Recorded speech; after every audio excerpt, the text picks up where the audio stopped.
continue the coverage right now with Paul Eisenstein from the Detroit Bureau. He's been covering the automotive industry for over 3 decades. Sandy Hermanoff, Hermanoff Public Relations, Farmington Hills, an expert in crisis management. Paul, your take on today's hearing from an automotive viewpoint and with your automotive insight. Well, the Congress know what they were talking about. It seemed like they had done their homework. They had a good idea what was going on. There's a bit of grandstanding. We saw some of that with Mr. Waxman and some of the others out with the victim families. But the reality was they seemed to really make sure that they had the right questions to ask. And the challenge for Mary Barra was to make sure she had the right answers. And when we were watching that challenge, Sandy, in your office, you, in my office, me, you were emailing me saying she's got guts. She does, and she did a good job today. She answered the questions as best she could. Where we're going from here, though, is she's got a big job to do. I mean, you've got all kinds of internal things, you've got external stuff to look at, but it's really, you know, the brand. And where is the brand going to be at this time next year? What are they going to do? They have to get all of that information out immediately. They can't wait, because the more rumors, the more activist groups, the more rumblings that go on. So the sooner they can get it out, the better. And under the grilling that she got right there in that room in the U.S. Capitol, Mary Barra said that General Motors has moved from a cost culture to a customer culture after the bankruptcy. How do you think that plays? Well, it's a good way of talking about a new GM, but right now it's going to be a challenge for them to prove it. It's very interesting. If you look at some of the other news that came out today, they just got an Insurance Institute for Highway Safety top safety pick plus rating. The new products are getting very good scores. They're getting well received by J.D. Power, by the Insurance Institute, by Consumers Union, by all sorts of folks. The problem is, right now, the focus is going to be on the bad old products and the bad old way GM used to work. Barra's challenge is going to be to become transparent about how they did things, what they did wrong, and try to get people to look at how the company is doing things now and showing these new products as the real new GM. And the way they're doing things now is that she went and met, Sandy, with Absolutely. many of those families face to face. I think that's great, but they have to be credible on their own source.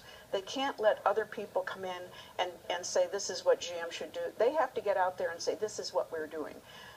What are they going to do with their dealerships? Are they going to have incentives? Where do they go forward here? So I think she did a great job. I think she's got a lot of work to do. This is a critical crisis. I mean, people have lost their lives. So there are a lot of issues here that have to come to the fore, and she has to handle it with complete transparency. On that note, I want to play some video from today's testimony where it got a bit edgy. Take a look at this. Right now, how many parts are being used in General Motors product that don't meet your own company specifications? I don't have that exact number, but I can tell you the parts that we're using today meet the performance and the reliability, the safety that they need to. If we find we have a part that is defective, that doesn't meet the requirements, we then do a recall. Well, again, that's not an acceptable answer, I think, to the American people. From an automotive standpoint, is that fair? Were they fair to her? They were tough on her. They want to take GM apart. And remember, there's a lot of politics going on here. There's a particular party that really was willing to let GM go down rather than give them the bailout. So there is the whole presidential politics embroiled in the safety matter, and that's complicating the situation. And Barra has to know that she is, in a sense, a political pawn here. And Sandy, from a crisis management standpoint, in that clip that we just saw there, she held her own. She did. I mean, what more can you say after that? It's not an acceptable answer. You just have to let it be. Well, they haven't done the investigation yet.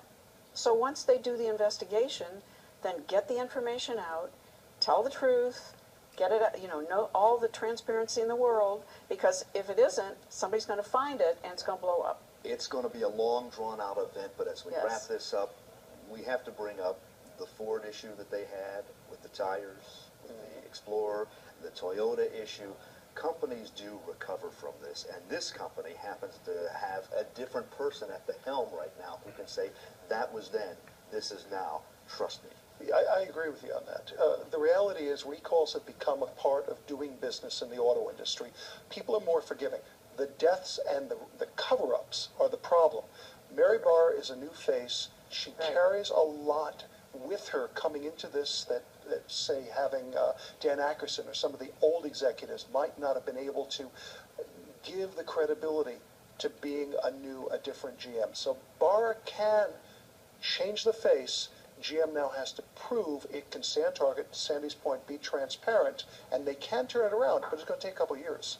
Recalls have become a way of doing business in the industry. I want to explore that with you at a later time because that is another great story that we're going to do. Sandy Hermanoff, thank you so much. Paul Eisenstein, thank you so much for being here with us tonight and sharing your expertise. Thank you. All right, Sherry.